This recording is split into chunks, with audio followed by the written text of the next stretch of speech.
Hey guys, welcome back to another episode of Hey Balla, I Have a Question. This is the fourth episode. We're finally there after like 7 weeks or something like that. Something ridiculous, but I just want to thank you guys all for such a great reception to the show. It's doing really well. You guys are starting to submit way too many questions, and that's awesome. That's really awesome to see. So thank you, everybody. And I hope you guys continue to support it by liking the video, subscribing to this channel, and continue to watch. That's all I ask. That is all I ask.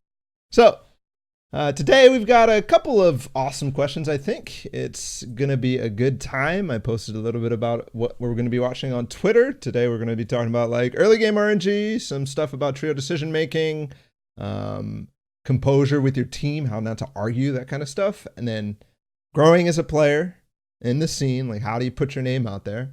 And then finally, we're going to end on how do you actually fucking use any of the stuff that I teach or any of the stuff that you learn? How do you use it? I don't want to ever hear the question or the statement, oh, here's another thing that I never want to, or I'm never going to use because I don't know how.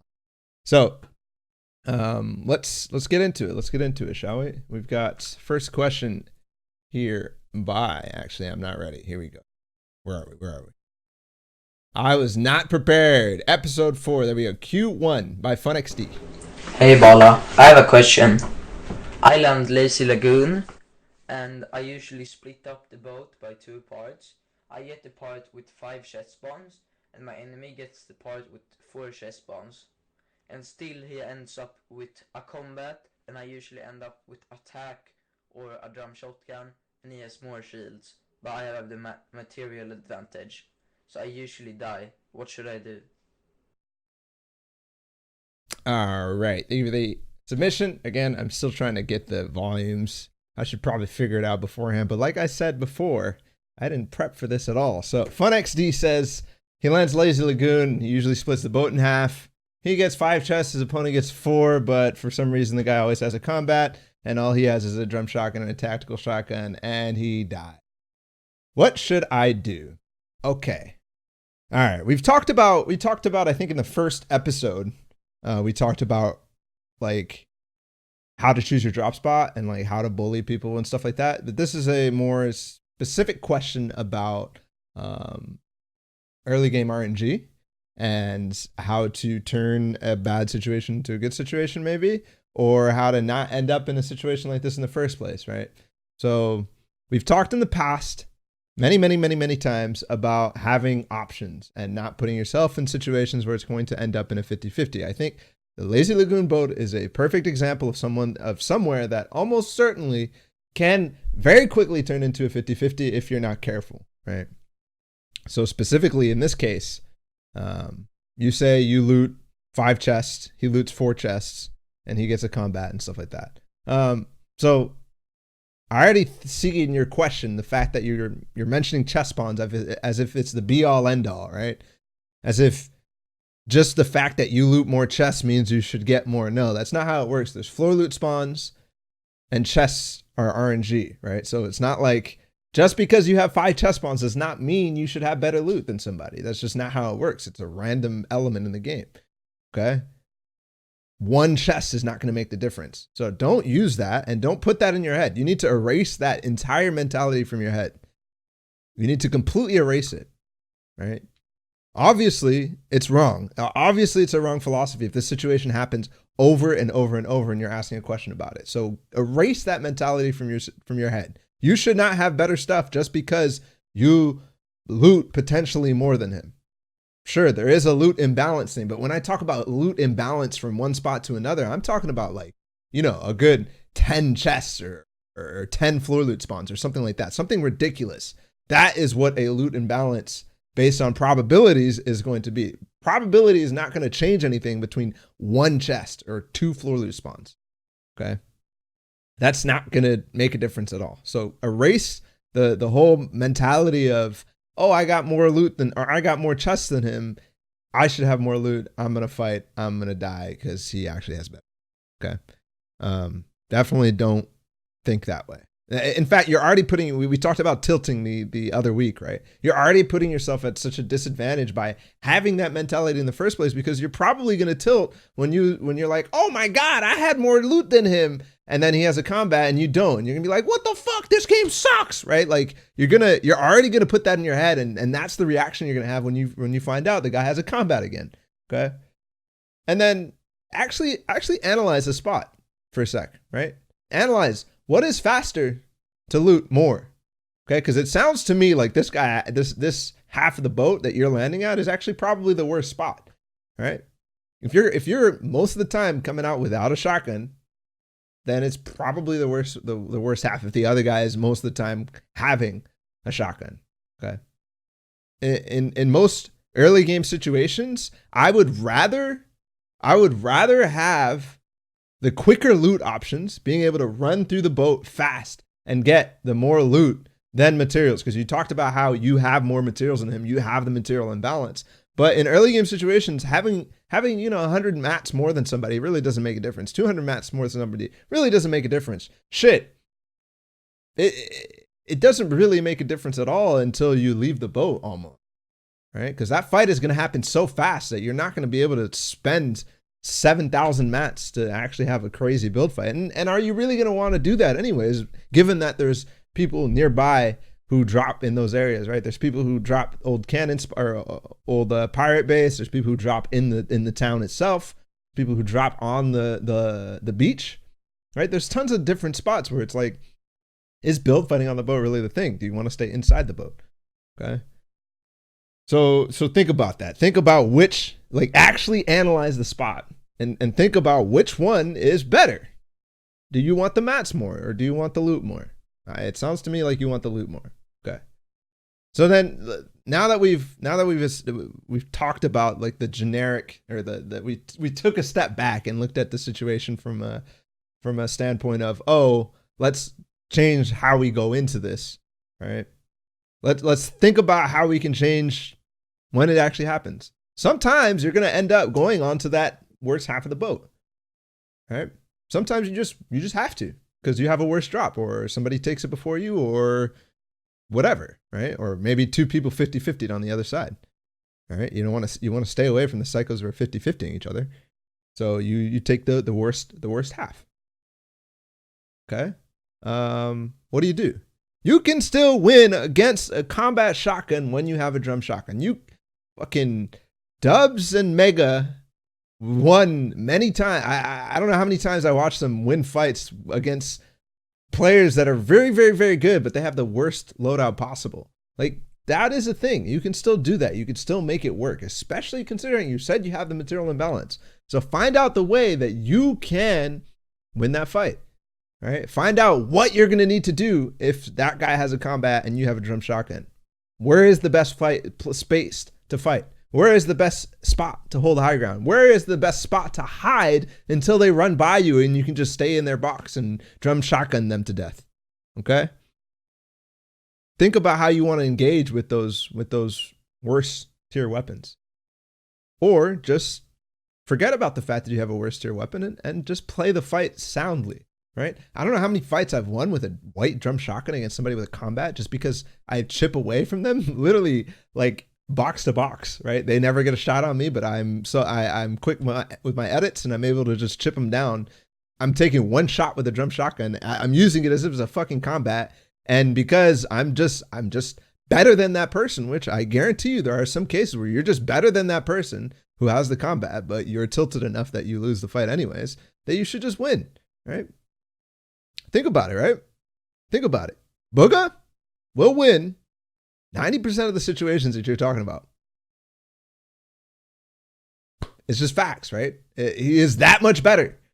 Fuck, he'll win the fight with an AR. He'll win the fight with no shotgun at all. He'll win the fight with a burst SMG. Right? That's just the way it is. He is that much better. So be that much better and stop worrying about the RNG of the game. Don't worry about it at all. Forget it. It's all good. You get a shitty weapon. Make do with what you have, because that's what's going to happen. That's the shitty hand you're going to be dealt in a tournament. Okay? Or on the flip side, it's a tournament. Let the RNG let its way, okay? fucking leave. You don't have to fight this guy. Just get out of there. Find the best way to disengage from the boat. Hard now, there's no cannons, but find the best way. If you can't find a good way, then maybe you shouldn't be landing on the boat when somebody gets a landing on there, or if somebody wants the 50-50, right? Maybe you just have to find a way to disengage, because sometimes you just get dealt a shitty hand that you know you don't want to be taking the risk of trying to fight this guy. So get out of there. But I would seriously suggest just being able to man up and winning that fight no matter what the other guy has. All right, cool. Thank you for the submission. Hope that helps. Hope you can start winning your fights at Lazy Lagoon, or maybe you should decide how to split. Oh, the last thing though, before I move on, and I talked about it a little bit at the beginning, but you have options, right? If you see somebody going for the boat, just go for the town. You don't need to worry about splitting the loot and ending up with worse loot than him. Just go for the town, get all the loot in the town. If he wants to push you, you can, but you have a better position than him, so you're gonna win the fight. Okay. All right, let's move on to question number 2 by Moki. I hope I'm saying that name right. Here we go. Hey Balla, Mature and I have a problem. We take too long to like decide on like how to rotate or what to do. And because we always make sure that everyone thinks it's good, and we always discuss like different ways that we could rotate or different things that we can do. So we always fall behind a little bit because we always discuss for so long and we don't know what to do, and we don't have an ideal and we don't know how to pick one, and we don't really know what the ideal should do. And we're not really bad players. We have placed decent in the last trio event where we placed 30th. I love how the question just ends. It's just like, here's my little flex right here. We placed 30th. We're pretty decent. I love it. Thank you for the question, Moki. We all know you're cracked, so you don't have to flex on us. All right. So the question is, and I love this question. My trio and I have, basically the question. There's 2 parts. Okay. We are too slow on making our decisions on how to rotate because we all talk and try to find out what the best decision is, and then we run out of time. And then the second part is like, we don't have an IGL. So that seems like a big problem to me. If you're having decision-making issues and you don't have an IGL, that seems like a big issue, right? Like just off the bat, right? We have decision-making issues. An IGL can solve that because they make decisions, and we don't have an IGL. Probably should get an IGL. Probably should assign somebody the role of IGL. And that is the simple solution to this. And I've had this problem myself. Even back in duos. We took way too long to make rotates, and we identified that as a problem, just like you guys are. And what we did was we just said, hey, look, just you make the decisions. You're better. I am calling a lot about fights in mid game, but you make the decisions. Let's just assign somebody to make the decisions. Okay? No discussion. Just fucking you. When we need to rotate, you just go, and we will follow you. Okay? You go. You tell us what we're doing, and we'll follow you. That's it. Just assign somebody to make that decision. That is the model I went with. It wasn't always the best, right? Because we're missing all that discussion. We're missing all that amazing stuff where, one person ends up finding a path that you can rotate for free without getting shot at all, with no mats and no mobility usage, because somebody just spots it. When more eyes are better than one, right? And so most of the time you are going to come up with a better solution, but is it going to be better by the time we come up with it? That is a tough problem, but I think you need to experiment. I think this is a question about experimenting. Try just being like, okay, you're pretty good at rotating. You're pretty good at always being the person that we end up using their ideas for. So how about you are the rotator, right? As soon as you come up with your idea, let's go. Or you call the time that we need to go, right? So one idea, the first idea we get, just go with it. Experiment with that. Just try it out. The first idea you get, make sure you just go. Don't Don't do anything else. Don't come up with more. Just whoever comes up with the first idea also calls the time that you start rotating and you go. That's it. Try that. Then maybe try, 3 ideas. Maybe make a rule. Maybe make a rule that says, all right, we're going to come up with 3 ideas of rotates. We're going to decide on one. Who's going to make the decision? Let's say Moki, you're going to make the decision. Boom, done. We come up with 3 ideas. Moki makes a decision, and then she also calls the timing. Boom, go, done. Okay, let's try that. How about that? Which one works better? Which one actually ends up with a better rotation plan and the better timing? All right? Just try things. I think that'll be the best thing. But make sure you are actually doing things like formulating a plan on how to attack the next game. Don't go into a game where you know you have a problem and you don't have a solution for it. Why are you doing that? That's the definition of insanity, isn't it? Right? That's literally the definition of insanity. Trying the same thing over and over and over. Stop doing that. Just stop. If you have a problem, address it. Simple as that. Simple as that. All right, let's talk about the IGL thing though, because you said you don't know what they should do, and you don't have one, and you have issues with decision making. So let's figure out who is the best. Who is the best on trio to be an IGL? All right. The first thing is who's the most vocal. Who's the most vocal? Who has the best comms? Right. That might not necessarily always be the person, but having good comms is important. Having the best comms is important as an IGL. That means you are very forward. But on the other side, you think about somebody like Bugha, who has great comms, fantastic comms, but he's not a good IGL because he is not assertive enough, right? He is not assertive enough. He is not he has great ideas. He has all this stuff, but he can never convince his team to do what he wants to do. Almost never.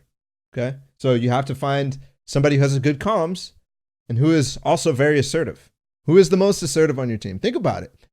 Put yourself in these buckets. It's good. Not only are you figuring out who is good at what, but you're learning more about each other. So make an exercise. Make it a thing before practice on tomorrow. Let's put ourselves into what we're good at in terms of, everything. Fragging, positioning, rotating, end game. Just like go through a list of stuff, just criteria or traits, and figure out who's the person for every one of these. What are you best at? Let's figure that out and give people. I talked about this when we talked about chemistry. Give your teammates the roles and responsibilities that they want to do and that they are good at. You never want to. You don't want to force somebody to be the fragger when they don't feel comfortable pushing frags like that. And that is make somebody play better if you give them the stuff. Well, anyways, I'm getting on a tangent. It makes people play better when they're doing stuff that they want to do. So go ahead and make that exercise. Do that thing with your team. Figure out who is good at what. Okay, moving back to the list of things that an IGL needs to be good at, or that we can figure out who is the IGL on your team, right? They don't argue. They don't get mad. I think is pretty important, right? But I think that's pretty important because an IGL that yells at his teammates and doesn't lead is not good. So make sure you don't put that person in the lead. I hate being on teams where the IGL doesn't have good composure. And we're actually going to talk about composure later on. So we'll dive deeper into that, I think. And then I think chemistry with every teammate is important too, right? The person who is an IGL should be able to draw the best out of somebody, should be able to work the most with everybody else. Should be able to push people to do their best. I think is important as an IGL as well. Should be able to, encourage and really push everybody to be practicing as hard as possible, to be working as hard as possible in all aspects, right? Not just in the game, but comms, aim, outside of the game, making sure, people are staying in a positive mindset. I think that's very important.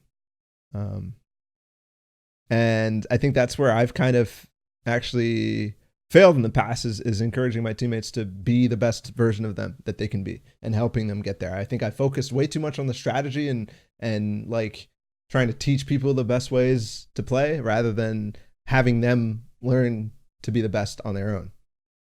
Okay. Because that is a big aspect, right, of the IGLing as well, is who can come up with the best strategies, right? Where are we going to drop? That's something that a friend of mine right now is dealing with, is struggling to come up with, plans of actions, right? Your set plays, how to take high ground, when to take high ground, these thematic things that you need to know as a team, that you need to be good at executing as a team.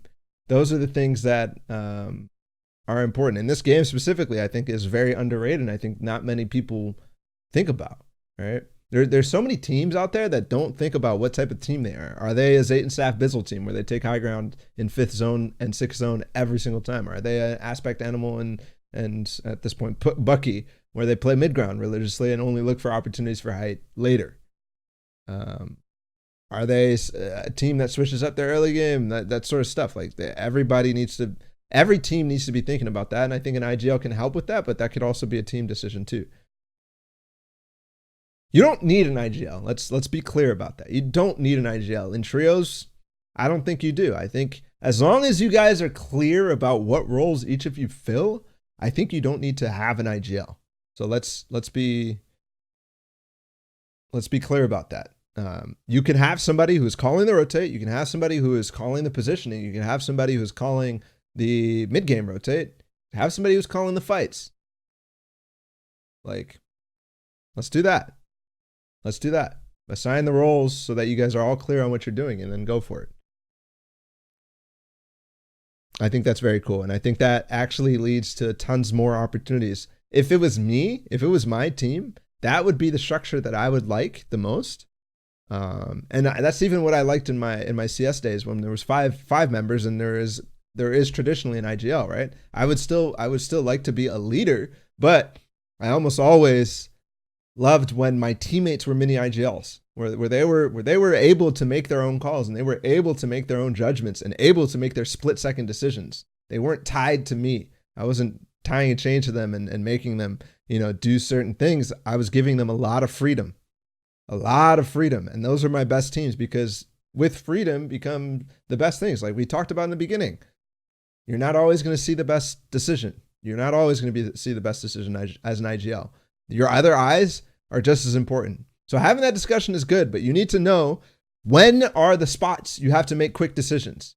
5th zone, right? 5th zone and the 6th zone. You guys need to make quick decisions. You need to already have a plan. We're launching this zone. At the beginning of the zone, you need to call it right away. 4th zone to 5th zone, that is pretty high priority. Maybe you have 10 seconds to make a decision. Before that, though, you guys can chill. You guys have plenty of time. Right? 3rd zone to 4th zone. Plenty of time. So just figure out when those times are and make the decisions fast. All right. Here's the question, Moki. Appreciate it. Move on here to the next question by Yifted. Hey Balla, so I have a quick question. So I have issues with my trio. We win about 7 to 10 games a day, and whenever we lose those games, the games that we lose, we get in a big argument. We have issues coming back together. We take a break, come back, we win some more, but then we just keep having arguments. What should I do in this situation? Should I leave the team? Leave the trio, drop one of them, or continue to play and build back our original bond? Cool. Thank you for the questions, Yifted. Let me know if that volume was good. I think I found the sweet spot there. After like 5 seconds. It says, I'm having issues with my trio, winning about 7 to 10 games, low flex. But when we lose, we have arguments. What should I do? Leave the team, drop one of them, or continue to play and build back our original bond? Okay. So I don't know the context. I don't know the history of you guys. I don't know if this is something that you guys are trying to hang on to because you're best friends or whatever. But sounds like you guys are really fucking good. I don't see an issue. Personally, like, arguments are fine. Arguments are fine if you're having them at the right time. And you say, when we lose, we have arguments. Okay, you're not arguing the game, so whatever. Okay, chill. Is that a problem? You should be arguing. That might sound funny to a lot of people, but you should be arguing. You really should, right? If you lose a game, there was a problem, you need to address it. So argue. Fine. Figure out the solutions. Now, if it's hurtful arguing, which it sounds like it is because you're not happy about it, then you need to just switch the tone, right? Switch the tone. Don't blame certain people. Don't try to blame people. Like that's the biggest issue with people arguing is they try to blame people. And there's a lot of things that people say off break without thinking about the implications of what it's going to mean for somebody. Like, for example, somebody dies for whatever reason, and your teammate says, "Why were you on high ground?" Okay, cool. Maybe the question that he's asking is a good question, but when you frame it in that way, it already puts the other person that you're asking that question to on the defensive. It already forces them to be to clap back and be like, I had like to be mad. To they feel accused of doing the wrong thing because you framed your question as why? Why did you do that stupid thing that you shouldn't have done? Okay. Why did you do that stupid thing that you shouldn't have done? So let's try to assess that a little bit, Yifted. Try to figure out why these arguments are becoming hurtful and non-constructive, maybe. Is there a way that you can change them? Is there a way that you guys can talk about not doing those things?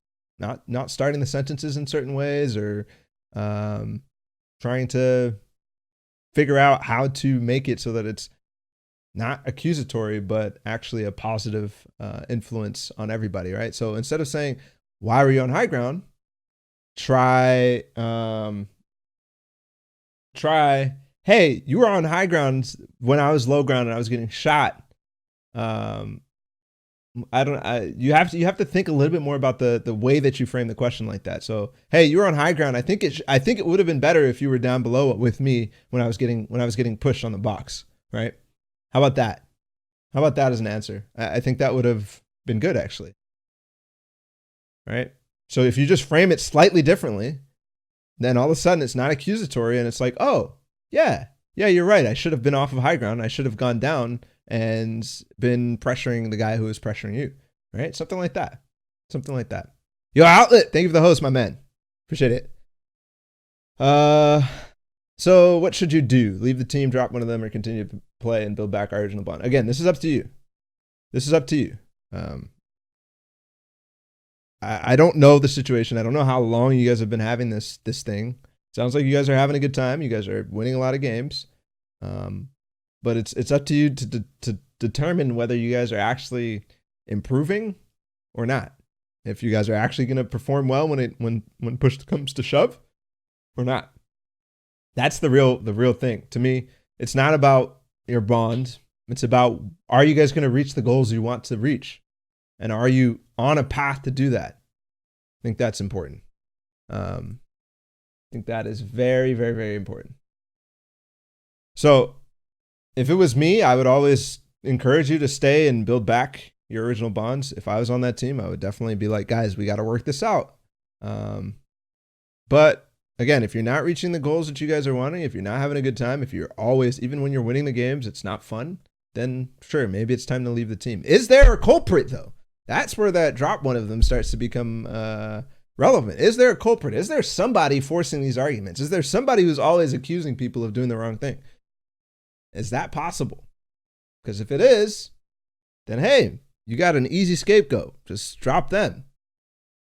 If there's always that one guy that's every time he loses, every time he dies, he's freaking out and saying, you should have been here, you should have been there, we got to take high ground earlier, blah, blah, blah, blah, blah. Then let's not encourage that. Just drop him. Get him out of here. If there's somebody with a negative attitude, then get him out of here. Never have somebody on your team that has a negative attitude. Ever. And if you can evaluate that, then I hope that's good. I hope that means you have a positive attitude. But your team should be positive overall. Everything should be positive. Every time you guys die, it should be positive. Oh, we did well here, but we still struggle here. That's still positive. It might not be the result you're wanting, but it's still positive. That's how you learn a little better. In my opinion, I know not most teams have that. I know a lot of teams are toxic, and I know a lot of players can't be that way because they love the game so much and they want to be as good as they can. So that's just how they are. But trust me, I guarantee your results will be better if you guys are all trying your best to be as positive and forward thinking as possible. I guarantee it. I guarantee it. I guarantee it. All right, let's move on because we kind of had 2 questions in a row that are very similar to each other. So let's move on. Thank you for the question, Gifted. You got to think a little bit more about how to organize the questions here if there's questions that are similar. So let's move on to Scotty Dogs 007. We got James Bond. Hey Balla, my question is about how you establish yourself as a player in the competitive community so bigger orgs notice you. Another question is what steps should you take to increase the chances of you getting invited to closed scrim discords and higher level exclusive tournaments? My last question is what precautions should you take when joining bigger orgs in the future? Thanks. All right. Thank you for the submissions, Scotty Dogs. I'm not going to answer the last part just because I'm not a lawyer. I'm not an agent. I do know some things, but I don't feel like I should be answering that question about like what are the things I should be looking for to not get screwed over by an org. Like my advice is talk to a lawyer, talk to an agent when you're talking to orgs. Just all of them. Flat out. That's just a rule. Okay. Always talk to an agent, please.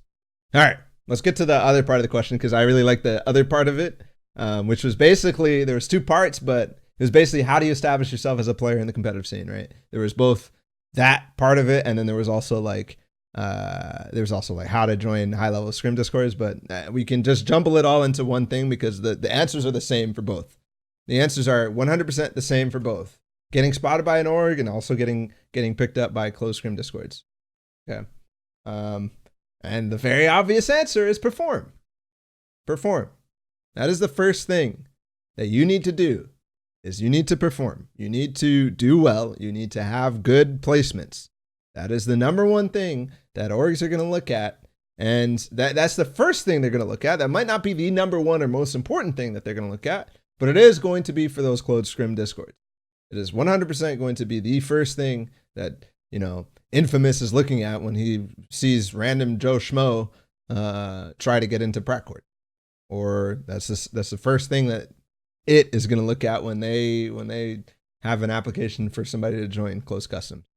In fact, they have it automated where it's just placements that matter, and that's how you join the closed scrim Discord. That's actually how it works in it. For some of it, it's just automated closed scrims.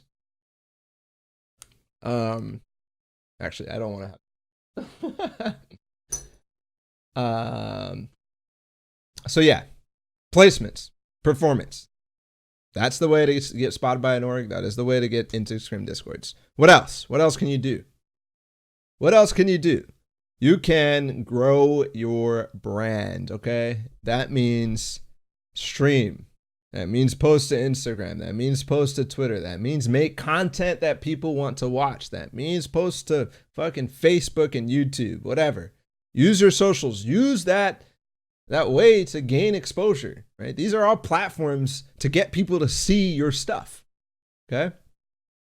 So put endgame highlights. Put something. I don't know. I do know. There's a bunch of stuff out there that you can already go watch and see that people are doing, right?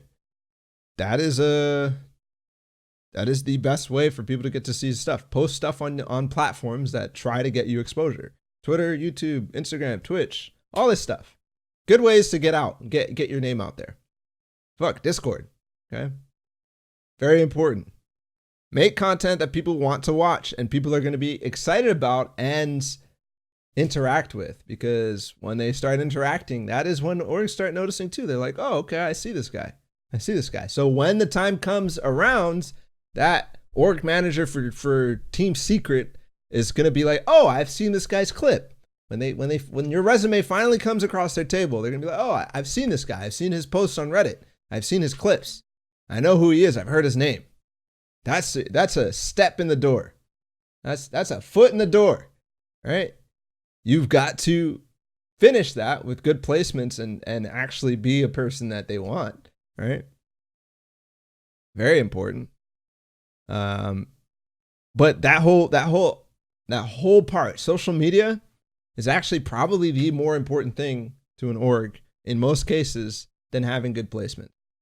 In most cases, they'd want somebody who is marketable. They want somebody who is able to, be able to put a clip on Twitter and be seen by 100,000 people, right? They want that. If you can do that, then you're going to get signed to an org. That is how Gunfly got signed, right? He didn't have any placements back then. Like when we think back to when Gunfly got signed to Optic, and unfortunately ripped that, but when he got signed to Optic, it was because he was posting literally free build edits in Playground with some rap music in the background that got a ton of Twitter views. Ton of Twitter views. And guess what? He got signed immediately. Like, yeah, Fuzzy's in chat right now. He says it's the same thing for me with endgame clips. If you have a big following and you're able to push yourself and get impressions on social media, orgs love that shit. Oh, eat that shit up. Nom. That is what they want. They want players that are marketable. They don't want somebody who is going to just play well and get good placements and barely be seen and fly under the radar and never be seen, right? Because then what is the point of having you on the team? You got to think about it. This isn't the orgs trying to make in Fortnite. That's not how it works. It might work like that in Counter-Strike. It's not like a sport, right? The only way an org gets exposure is when their teams win. So you either are winning or you're somebody that people love. That's it. Okay, so we talked about two aspects: placements, social media, marketing yourself. Okay, networking is a third. Network. Become friends with people who want to become friends with you. Don't ask to play with everybody. Just become fucking friends with people. Talk to people. Shit, man.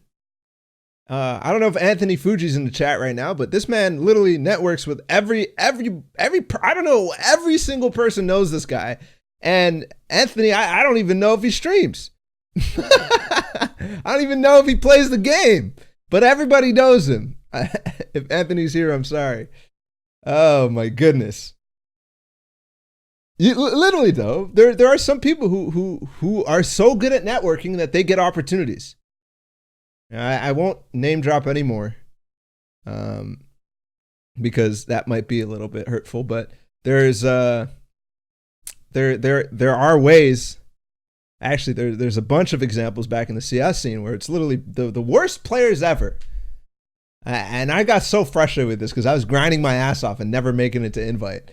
The worst freaking players ever, and they get to play in the top league because they are friends with the people that are playing there, and all of a sudden they need a ringer and they're like, okay, yeah, sure, hop in, whatever, and they win the game and they're like, okay, we'll just play with you, whatever. Like, that's the thing. Network. Become friends with good players. Hell, you know what? That is actually a valid thing just overall. If you just want to become good at the game, become friends with good players, because then you will be able to playground with them. You'll be able to maybe scrim with them and learn a few things, and you'll just become better overall. You'll have more opportunities just by knowing people. The great thing about the competitive Fortnite scene is I think everybody who has done something in this scene has learned that lesson, has learned that networking is the most valuable thing that you can do in this scene is network. Network. After TwitchCon, after we placed well in grand finals, somebody told me, they were just like, oh, you placed in TwitchCon grand finals. Go follow all the pros. If iDusty's here, he told me to do that. He said, just go follow people on Twitter. You're just gonna get a bunch of follow backs. And all of a sudden, I got a bunch of follow backs from the people I needed to get into the pro Discord. Right? It worked. Like, just network. Shifty says, that's why you follow me? See, yeah. That's crazy. It's crazy. But I actually went into Shivsy's channel and I talked to him for a bit. I finally got to know the guy. back. I don't remember actually when the fuck, but like I literally made relationships with people because of that. Because I just followed people, they followed me back just because they saw my name in TwitchCon. There you go. So network, perform well, brand yourself, put content out there, put content out there. Okay. The one thing I'm gonna recommend against though is like fake networking. Okay. The fake fucking networking where you know, don't self-promote, don't do that bullshit. That's not the point. That is not the point of networking. It is not to self-promote. Don't go into somebody's channel and be like, follow me or whatever. Like, don't ask people for follows. Who gives a fuck? They're gonna follow you when they want to. When they make good content, when they see that you make content that they're interested in, or that you're a person that they're interested in, then that's when they're gonna follow you. Don't fucking do that. Don't do the host me bullshit. Unless you have a good relationship with somebody, you shouldn't ask them ever to host or follow you. Right? Just be part of their community. Know them. Right? Try to know them. Try to get them to know you. That's how you do it. And you'll end up on an org, and you'll end up in the pro discords. Trust. Oh, you asked about actually getting on an org. So make a resume of your accomplishments, make a resume of some of the content that you've made, like what's good, why they should make a resume of why they should hire you as a player. And there you go. Boom. Send the resume in, send it to the secret manager, send it to the fucking I keep saying secret for some reason. Send it to fucking FaZe. Send it to NRG. Send it to 77, send it to Evade, send it to Soar, send it to anybody you want. Just send those things. Send your resume, please. You guys like that? 77? All right, boys. Scotty Dogs, hope that helps you. Hope you get on an org. Hope you get to that big org that you're looking for someday. And let's move on to our last question by Hazel. Hey Balla, I have a question. When I'm watching your VOD reviews and streams, I always learn a lot. But I always have trouble actually implementing those tricks to my playstyle. It's like I learn something, but then I forget to do it in the real game. It's hard to stay up to meta and improve because of it. Cool.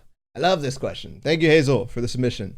I love it. So, chat, help me here. I guarantee some of you guys are always saying, I learned so much from you, but I never know. I know that I will never use your tricks in game. I just can't know how to do this. Can't. I watch. I'm Speedy Gonzalez, and I never ever am able to implement his tricks. I guarantee there are tons of people with that same sentiment. So that's why I love this question. And it's something that I'm passionate about, which is finding stuff and actually learning to implement it. So I did a stream a while back actually where I was specifically focused on learning a few tricks. I was trying to learn how to. I already knew I could do it. I just never did it in game. I could do it in creative. I just never learned how to do it in game, which was side jump onto your stairs, right? Onto your stairs, not behind your stairs. Side jump onto your stairs. I couldn't do it. Then I was working on making the right edit, which I learned from Booga. And what else was I learning? Oh, I was trying to learn like see if face way retakes were actually fucking relevant in game. It was a terrible stream because I kept dying. And everybody was calling me trash. I was like, fuck you guys, I'm turning off the stream. But the main thing to do when you want to learn something new, the main thing you have to get in your mind is you are going to fail. You are going to fail. Going to die multiple times. You are going to freaking die. I every time I learn something new, I probably lose like 10% of my arena points. Like I fucking suck at that. It takes me a while to learn new things because I'm not a cracked 14-year-old. But so here's the process, okay? Here's the process. When you find something, and I actually want to make a video on this. So look out in the near future. I was actually planning on dropping this week. Look out in the near future for a video on how to do exactly what you're asking, but I'm gonna answer here. I'm gonna spoil the video. So take notes. Okay, take notes on the tricks, right? When you see a new trick, make sure you write it down. Okay, that's the first step, right? This is gonna help you not forget about it, right? When you see Booga make a specific edit on somebody, write it down. Write it down. You guys should have a list of stuff. When you are watching a pro VOD, after an hour, you should have at least 5 things written down that you want to fucking do, right? Whether it's a positioning thing, a strategy thing, a comms thing, or a trick, a building technique, or something like that. Make sure you write it down, okay? Then after the stream, make sure you read the list. Read the list, okay? Read it and figure out and prioritize. Is this something you actually want to learn? Is this something you want to implement? Okay, cool. If it is, let's see. We have 3 things from that stream that we want to actually implement. All right. Go into creative. Go into creative. Go into a 1v1. No, actually, you know what? Before you go into the 1v1, go into creative and try that thing. Or go into a game and try that thing, right? Because if it's a strategy thing, you might have to actually use a game. You might have to skip the creative part. You have to just try it. See what it looks like when you do it, okay? All right. Use phase sway retake for an example. Actually, no. Mr. Savage is in the chat, so I'm going to use something that I learned from his VOD review, okay? Which was boxing or putting a pyramid on top of somebody's box when they forget it and you're coming out from the side, right? This is something I actually remember. I wrote that down in that VOD review that one day. The first time I reviewed Mr. Savage, I saw that. I was like, holy shit. After I was done with that VOD review, I went, reviewed my notes, highlighted that. I was like, okay, I want to do that. I want to make sure I do that. So I went into creative, I made a bunch of boxes with no roofs on top of them, and I just jumped up and put a cone on top. And then guess what? I start to build the muscle memory, right? I start to figure out, oh, this is actually how you do it. Now, if I ever had the need to do it in game or ever saw the opportunity to do it in game, and I actually remembered to think back to that specific opportunity, then I would be able to jump up and do it because I know how to do it, all right? So now that you've tried it, you have to try to find yourselves in situations where you will make it, okay? Whether you fake this and make your friend box fight you and always forget to put a cone up so that you can remember to do it yourself, that's a cool way to do it. Not practical for most because most friends are dickheads and they never want to do stuff that helps you. No, I'm just kidding. I'm just kidding. That is valuable, but you could also just go into a game and find bots who forget to put pyramids on their roof and just jump and cone. Just force yourself to do it. I don't care if you're gonna get edited on pumped on, just jump and place the cone. Something like that. Or when there's a phase sway retake opportunity, or no, you just end up in a build battle, just fucking start spamming phase sway. Start spamming, whatever. Just start doing it. Okay, cool, we're moving. All right. Now you are actually putting the mind, you are making that mind muscle connection. You are taking your hand and doing the action, right? In response to nothing, you're just doing it, but you are starting to build that framework where your mind will remember to do those things. And there are some people who are really good at this. Like, let's be clear, there are some people who are really good at this. Mongrel, Mr. Savage, fucking Benji, Booga. I don't know if I've ever seen them. Well, obviously they probably don't stream it, but I guarantee there are some things. Actually, no, I remember a specific moment. Remember when poison traps were a thing? Remember when the poison dart traps were a thing? And there was a thing posted on Reddit that was like, oh, here's how you use it in an endgame. You put it in your box and then you like open a window or whatever, or use it in whatever. This is how you use it in an endgame. And then 2 hours later, I saw Mr. Savage do it in an endgame. How did he learn that fast? How did he learn that fast? Did he literally come up with the technique on his own? Or did he see the technique and then be like, oh, cool, there's an opportunity to do it? You know why? Because he is so freaking good at, doing all the things that he normally does. He has built that mind muscle connection for everything else that he does, that he actually has time to think about innovative ways to do new things. That is the definition of cracked to me, right? To be so fast that you don't have to worry about doing other things. That's the shit. That's the shit. So, okay, let's summarize, right? Let's summarize. Take notes, prioritize your notes, look back on your notes, try the thing in creative if you can, try the thing in a simulated 1v1 or something like that, and then try the thing in a real game. At that point, you should now be able to recreate it in a real game.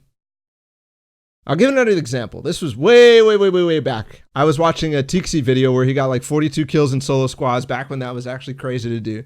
I mean, it still kind of is crazy to do. Nuts video. You know the one thing I took away from that video? Was putting myself under a cone to save mats. I linked that video in one of my WhatsApp calls or WhatsApp chats. And actually my friend said, or I pointed out that he used the cone to do it. And my friend said, there's another thing that I'll never use. And I was like, no, I'm not doing that. So I just went into a game and I just put myself under a cone a bunch of times. That's it. Boom. I learned it. Very simple technique, but make sure you do those things. Make sure you take the notes, make sure you review, make sure you try those things. That is how you learn stuff. So again, I'm going to release a video about this sometime soon, maybe this week, hopefully, if I'm motivated enough. So look out. But that was a preview of it. Hopefully my video will do better explaining just this off the cuff kind of format. But I do hope you guys are enjoying Hey Balla, I have a question. I think you guys are. It's getting a lot of good reception. You guys in chat seem to be enjoying yourself right now. If you're wondering how to submit a question, make sure you use that command, hey Balla, if you're live, or look down in the description in the YouTube video. I pick the questions before the show, and then I pick 5. So make sure you have a good question, and maybe it'll have a chance to be featured in the next episode. That is Wednesday. Actually, next week I'm going to be doing something different, so I don't know when I'll do my next episode, but whenever I feel like it. With that said, hope you guys enjoyed. If you like that video, please like, subscribe, do all the things on my social media, Twitch, Instagram, Twitter, and of course, YouTube. And use creator code Ballatw, and we'll be back with more content just like this. Peace.